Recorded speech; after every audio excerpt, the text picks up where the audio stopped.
You ever meet someone who just seems like a walking contradiction? You know, someone who takes these huge, bold risks, but at the same time is unbelievably disciplined? Well, today we're going to dive into a really powerful philosophy of success that comes from a fascinating blog post by Trevor Nell about one of his great friends. Nell basically argues that this friend of his embodies a paradox that, well, it might just be the key to hitting your biggest goals. Let's break down what he means. So, here's how we're going to tackle this. First, we'll look at that central contradiction. Then, we'll see how the foundation of discipline is built through hardship. After that, we're going to fire up the engine of dreams that fuels that daring side. And finally, we'll put it all together with the mindset that makes it all work. All right, let's start with the man himself, the person who inspired Nell's entire post. He talks about this close friend who seems to have two completely different personalities clashing inside him. But as we'll see, it's not a clash at all.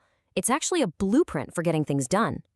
This one sentence from Nell's blog, this really frames the whole puzzle for us. You've got daring, calculated risks on one side, and conservative, methodical discipline on the other. I mean, we're usually told you have to be one or the other, right? The wild, creative visionary or the steady, reliable operator. But this idea suggests that real, lasting success means you have to master both. So here they are, the two forces at play. On the left, the daring risk-taker, the one who is always pushing the envelope. And on the right, the disciplined operator, focused, methodical, and just consistent. So the big question is, how on earth do these two sides live in the same person? And more importantly, how do you build both? Let's start with the foundation. To really understand how to take smart, calculated risks, you first need a rock-solid foundation. And to explain how you build that, Nell points to some really powerful lessons from the book The Ultimate Gift. He argues that this foundation, it isn't built when things are easy. Nope, it's forged in the fire of hardship. Nell uses the story of a character named Jason Stevens, a spoiled young guy who inherits a series of life lessons instead of a pile of cash. And what's his very first lesson? The gift of work. He gets shipped off to a Texas farm for a month of absolutely grueling, back-breaking labor. And that gut-wrenching experience is what starts to chip away at his entitled attitude. And this is the core principle he learns.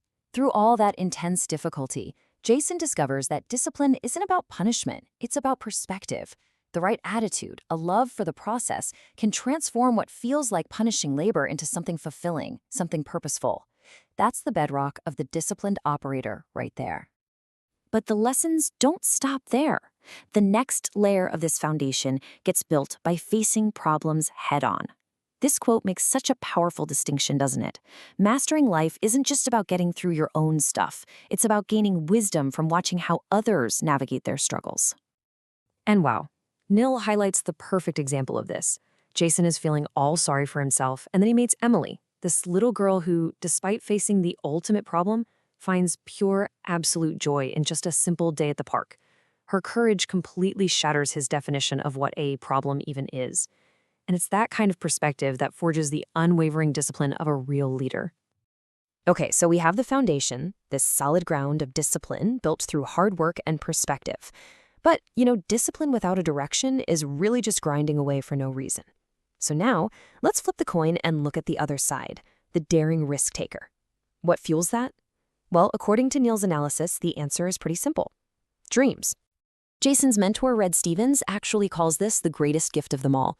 Dreams are the engine. They're the why behind all that hard work. They give you a vision of the future that is so compelling, so exciting, that you're willing to take those calculated risks to make it happen.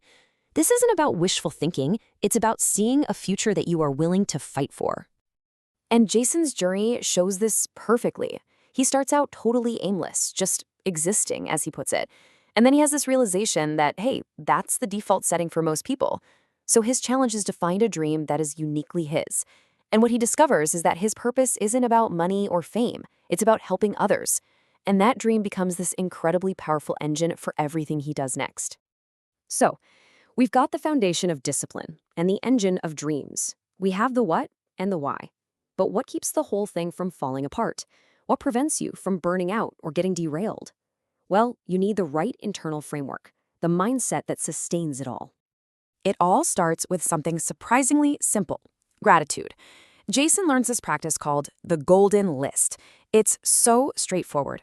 Every single morning, before you even get out of bed, you just list 10 things you're thankful for. This small act, literally rewires your brain to focus on abundance instead of scarcity. And that is absolutely crucial for staying positive and resilient. And to show you just how powerful this is in the real world, Nell points to this incredible example from the show The Amazing Race. You've got Zach, who is this ultimate positive force. He stays focused, keeps his cool, and literally drags his partner Flo to $1 million victory. And Flo, she whined and complained the entire time, even when they were winning. It's such a perfect picture of life, right? Your mindset really does determine your journey and ultimately your results. The final piece of this mindset puzzle is another paradox: giving. The lesson here is that if you truly want to get more for yourself, more purpose, more joy, more fulfillment, you have to give. By giving your time, your skills, your attention, you end up enriching your own life in ways that just taking never ever could. And so, here we are, full circle, right back to Nell's friend. And the paradox is solved. Being daring and being disciplined, they aren't fighting each other.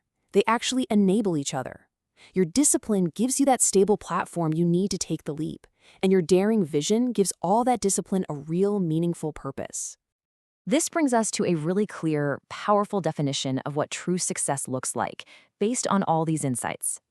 It's not just one thing. It's the whole package: a daring dream, built on that unwavering foundation of disciplined work, and all of it is sustained by a resilient mindset of gratitude and giving. It's a complete system for achieving something great. And that really brings us to the final thought, a question for you to take with you. As you think about your own life, your own goals, which side of this coin needs your attention right now? Is it the disciplined foundation, or is it the daring dream? Answering that just might be your very next step.